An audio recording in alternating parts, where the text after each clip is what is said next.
Halo semuanya, selamat datang lagi di sesi ulasan keuangan kita. Hari ini kita bakal membedah habis rapor kinerja keuangan tahun 2025 dari salah satu pemain raksasa di industri distribusi sanitasi Indonesia, yaitu PT Surya Pertiwi Tbk, atau yang pastinya lebih akrab di telinga kalian dengan kode sahamnya SPTO. Buat kalian yang ngikutin sektor bahan bangunan dan properti, pasti kerasa banget kan kalau 2025 itu tahun yang lumayan berat? Nah, pertanyaannya, gimana cara SPTO bertahan dari gempuran ekonomi ini? Apakah mereka tetap stabil dan menguntungkan buat para pemegang sahamnya? Siapin kopi kalian karena kita bakal langsung bongkar datanya. Oke, biar nggak buang waktu, ini roadmap diskusi kita hari ini. Kita bakal mulai dari profil singkat SPTO, lanjut ke rapor 2025, bongkar-bongkar pendapatan dan laba mereka, ngebahas soal dividen, dan terakhir ngintip prospek mereka ke depannya. Yuk, langsung aja kita mulai. Masuk ke bagian pertama, kita flashback sedikit ya ke akar perusahaan ini biar kita punya konteks yang sama. Tahu nggak sih kalau SPTO ini bukan pemain kemarin sore? Perjalanan mereka udah lebih dari setengah abad. Dulu banget, di tahun 1968, mereka mulai dengan nama CV Surya sebagai agen tunggal produk Toto di Indonesia. Bayangin, 50 tahun lebih pegang pasar sanitasi. Terus lompat ke tahun 2011, mereka berani ekspansi gede-gedean dengan ngambil lahan 35 hektar di Surabaya buat bikin pabrik sendiri. Dan akhirnya, di tahun 2018, mereka resmi melantai di bursa. Rekam jejak panjang dari agen tunggal jadi perusahaan terbuka ini penting banget loh buat ngebangun trust kita sebagai investor. Nah, sekarang kita masuk ke menu utamanya, rapor kinerja keuangan 2025. Tapi, sebelum lihat angkanya, ada hal penting yang harus kita ingat.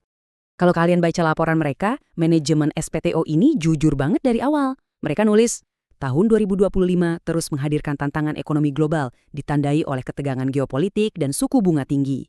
Ini benar-benar headwinds atau angin sakal yang ngehajar hampir semua industri yang bergantung sama daya beli dan proyek properti.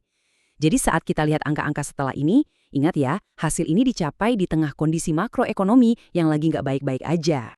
Dan ini dia gambaran besarnya. Secara head-to-head, emang kerasa ada sedikit perlambatan. Pendapatannya turun tipis dari 2,9 triliun di 2024 jadi 2,8 triliun di 2025. Ya, sekitar minus 4,7% lah. Laba bersih juga ngikutin tren ini, turun sedikit dari sekitar 314 miliar ke 302 miliar. Kalau kalian cuma baca headline-nya doang, mungkin mikir, wah bahaya nih. Tapi sebagai analis dan investor yang cerdas, kita nggak boleh berhenti di permukaan dong. Kita harus gali lebih dalam. Nah, itu sebabnya kita masuk ke bagian ketiga ini. Mari kita bongkar apa yang sebenarnya terjadi di balik angka pendapatan dan laba tadi. Ini yang bikin menarik, penurunan 4,7% tadi itu ternyata utamanya didorong oleh pelemahan di produk lokal. Tapi, perhatikan gimana portofolio mereka nge-cover masalah ini. Penjualan barang impor mereka malah naik loh, dari 359 miliar jadi 381 miliar. Nggak cuma itu, segmen produk lainnya juga naik 1,2%. Jadi, strategi diversifikasi produk yang mereka lakuin benar-benar jadi bantalan empuk yang nahan laju penurunan total pendapatan mereka. Keren kan cara mereka ngebalance ini? Dan guys, disinilah manajemen SPTO benar-benar flexing kemampuan mereka. Pendapatan boleh turun 4,7%, tapi mereka berhasil menekan beban pokok penjualan sampai turun 0,8%. Efek dominonya apa? Laba kotor mereka justru naik 4,2% dibanding tahun lalu. Ini krusial banget. Ini nunjukin kalau meskipun jualan lagi agak seret, manajemen SPTO tuh super disiplin ngetatin ikat pinggang dan bikin margin keuntungan per barang jadi makin tebal. Ini benar-benar sinyal kesehatan finansial yang top. Oke, ngomongin soal profitabilitas yang sehat, ujung-ujungnya pasti lari ke satu hal yang paling ditunggu, dividen. Gimana dengan jatah pemegang saham? Coba deh lihat riwayat pembagian dividen mereka dari tahun 2020 di tabel ini.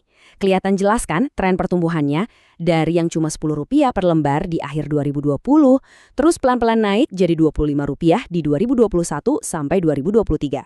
Angka dan rekam jejak ini nggak bisa bohong. Ini adalah bukti paling nyata kalau kas perusahaan mereka itu benar-benar stabil. Dan puncaknya ada di angka ini, Rp35 per lembar saham. Di tengah beratnya tantangan ekonomi 2024 dan 2025 yang kita bahas tadi, SPTO malah pede naikin dan nahan payout ratio mereka di level Rp35. Konsistensi tinggi kayak gini punya efek yang luar biasa buat menjaga minat memegang saham. Bayangin aja, pas suku bunga lagi tinggi-tingginya dan instrumen investasi lain pada rebutan narik dana, komitmen yield yang solid dari SPTO ini jadi magnet kuat yang bikin investor loyal dan membuktikan kalau stabilitas jangka panjang mereka itu nyata. Terus, gimana dengan masa depan mereka? Mari kita ngintip sebentar prospek dan tantangan bisnis mereka ke depan. Kalau kita lihat proyeksi dari manajemen, mereka ini tipe yang realistis tapi tetap optimis. Mereka siap buat nyesuaiin harga secara strategis buat naikin pendapatan ke depannya. Tapi uniknya nih, karena pasar masih gampang berubah, mereka milih buat nggak pasang target angka laba bersih yang muluk-muluk. Sebagai gantinya, fokus utama mereka adalah ningkatin efisiensi operasional dan terus ngasih value jangka panjang buat para pemegang saham. Pesannya jelas, kelincahan dan profitabilitas itu jauh lebih penting daripada sekedar ngejar pertumbuhan angka di 2026 nanti. Sebelum kita benar-benar selesai, saya harus banget ngingetin ini. Disclaimer on ya, semua ulasan dan angka yang kita bedah hari ini murni buat edukasi dan informasi yang diambil langsung dari rilis resmi SPTO. Ini sama sekali bukan ajakan buat beli atau jual saham. Selalu lakukan riset kalian sendiri atau di WYOR. Nah, sebagai penutup, coba deh renungkan pertanyaan ini. Di tengah bayang-bayang ketidakpastian suku bunga dan ekonomi global saat ini, apakah strategi efisiensi margin yang super ketat dan dividen yang konsisten dari SPTO ini udah cukup buat jadi jangkar pertahanan yang kokoh di portofolio kalian? Coba dipikir-pikir lagi ya. Terima kasih banyak udah diskusi bareng di ulasan kita kali ini. Tetap kritis, rajin-rajin riset, dan sampai jumpa di bedah laporan berikutnya.